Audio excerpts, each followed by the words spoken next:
అందరికీ ప్రభు పేరు వందనాలు. నేను చెప్పే వివరణ ఏంటంటే ఆదికాండము 6వ అధ్యాయం 2వ వచనం. దేవుని కుమారులు నరుల కుమార్తెలు చక్కని వారిని చూచి వారందరిలో తమకు మనస్సు వచ్చిన స్త్రీలను వివాహం చేసుకుని. ఈ ఆదికాండము 6వ అధ్యాయం 2వ వచనంలో బైబిల్లో అత్యంత ఆసక్తికరమైన మరియు కొంతవరకు వివాదాస్పదమైన వచనాల్లో ఇది ఒకటి.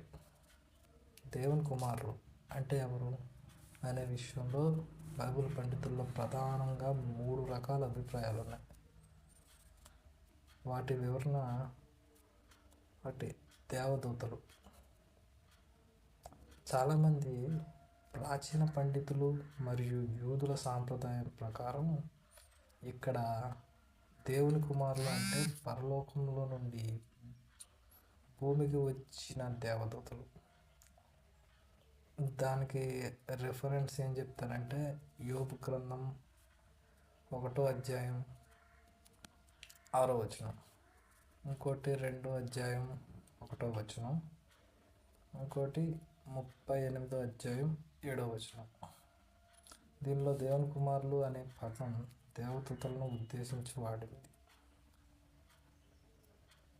వివరించాలంటే దేవుని ఆజ్ఞను అతిక్రమించి తమ నివాస స్థలాన్ని విడిచి భూమిపై ఉన్న స్త్రీల సౌందర్యాన్ని ఆకర్షితులై వారితో వివాహం చేసుకున్నారని ఈ వాదన చెబుతుంది.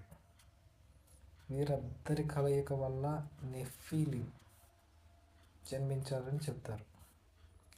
ఇంకా రెండో వివరణ ఏంటంటే పండితులు చెప్పే రెండో ఉదాహరణ ఏంటంటే షేతు సంతతి.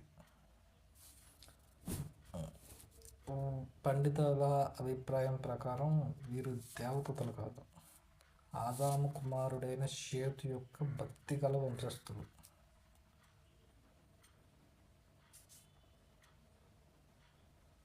వివరణ ఆదికాండము 4, 5 అధ్యాయాల్లో కయ్యను వంశం దేవునికి దూరమైన వారు. షేతు వంశం దేవుని నామాన ప్రార్థన చేయడం మొదలుపెట్టిన వారు గురించి చెప్తున్నాం. అర్థం ఏంటంటే దేవుని యందు భయభక్తులు గల షేతు సంతతి పురుషులు దేవుని కుమారు. దేవుని ఎరగిన కయ్యను సంతతి స్త్రీలు నరుల కుమార్తెలు వివాహం చేసుకున్నారని, దీనివల్ల లోకంలో పాపం పెరిగిపోయిందని ఈ వివరణ చెప్తుంది.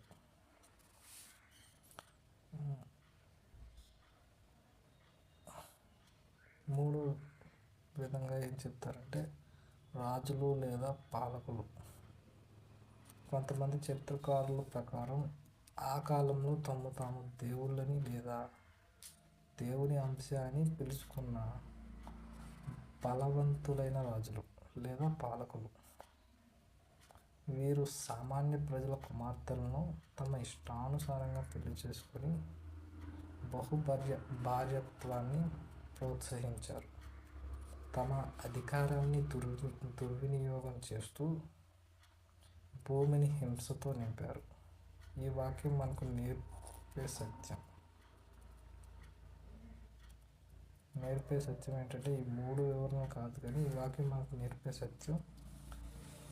ఈ ముగ్గురులో ఎవరు అనే వివాదం పక్కన పెడితే ఈ వచనం చెప్పే ప్రధాన ఉద్దేశం ఏంటంటే మానవ జాతి దేవుడు నియమించిన పరిధులను దాటి ప్రవర్తించింది.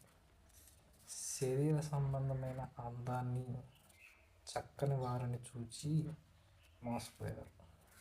దేవుని చిత్తం అంటే స్వంత మనస్సుకే ప్రాధాన్యత ఇచ్చారు. దీనివల్ల లోకంలో అవినీతి, పాపం విపరీతంగా పెరిగిపోయాయి. చివరకు అది నోవాహు కాలపు జల ప్రళయానికి దారితీసింది. మనం వివాహం గురించి వాక్యాలను చూస్తే మీరు అవిశ్వాసులతో జోడుగా ఉండకడి, నీతికి దుర్నీతితో ఏమి సాంగత్యం, వెలుగుకు చీకటితో ఏమి పొత్తు అని 2 కొరింథీ పత్రిక 6వ అధ్యాయం 11వ వచనంలో కనపడుతుంది. ఓల్డ్ టెస్ట్మెంట్లో చూసుకుంటే, పాత నిబంధనలో చూసుకుంటే, ద్వితీయోపదేశకాండం 22 అధ్యాయం 10వ వచనంలో, ఎద్దును గాడిదను జతగా చేసిన భూమిని దున్నకూడదు. దీని అర్థం ఏంటంటే, రెండు వేరు వేరు స్వభావం, వేరు బలం కలిగిన జంతువులను కలిపి కడితే అవి సరిగ్గా పనిచేయలేవు. అదేవిధంగా దేవుని నమ్మే వ్యక్తి, నమ్మని వ్యక్తి కలిస్తే ఆత్మీయ ప్రయాణం సాధ్యం కాదు.